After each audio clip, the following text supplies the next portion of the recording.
why leaky gut matters. Well, it depends on what you're suffering with, but a different paper, this one by Leach and colleagues, found any of the following symptoms have a 36 to 88% likelihood leaky gut could be implicated.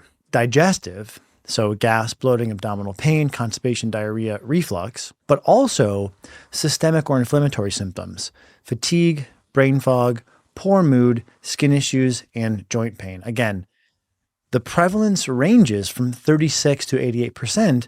However, it makes it something that I think we should be paying attention to.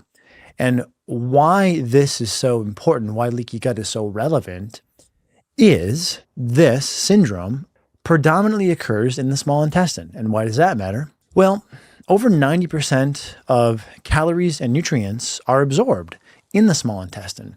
And ironically, paradoxically, when you have leaky gut, you have hyperpermeability. Too much particle leaks through, but it's not leaking through in the right way. Therefore, people tend to be absorbing less nutrients, but also stimulating the immune system and causing an inflammatory response. So the good news here, as we'll outline in this study, is leaky gut is very able to be remedied. But just to set the stage of prevalence, 30-ish to 80-ish percent, and tied to a number of symptoms, coming back to the importance of the small intestine for inflammation, caloric, and nutrient absorption. With that in mind, let's unpack this study. By the way, if this has been helpful, please comment, subscribe, and share this with one person you think it could help.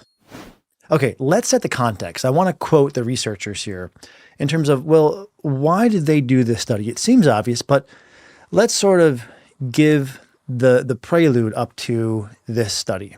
Quoting, the multi-strain probiotic, that's what they're looking at in this study, downregulated the response mediated through toll-like receptor 4 in vitro and in vivo. Toll-like receptor 4, we've discussed on the podcast in the past, is one of the chief receptors that regulates leaky gut. From their historical research, they found that either in animal data or in cell model data, they were able to downregulate this receptor and therefore likely leaky gut. So continuing with my quote, logically led us to want to evaluate the impact of the multi-strain probiotic on IBS symptoms in a clinical trial. And this is exactly the way science should be done.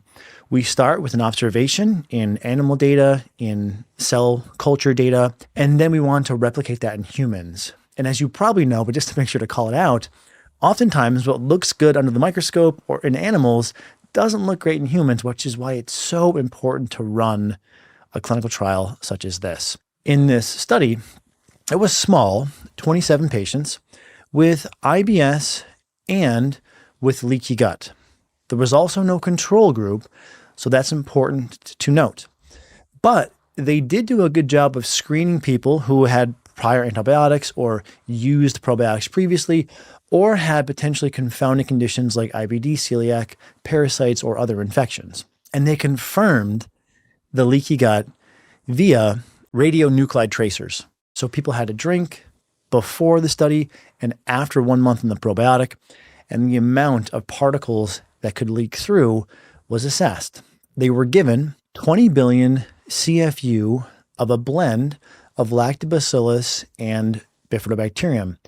And just as one quick aside here, this is not a proprietary special formula. It's your typical blend of about 3 lactobacillus species and 3 bifidobacterium species. Okay, so let's look at what they found. After 1 month, they found an 82% either improvement or resolution of leaky gut. Super exciting.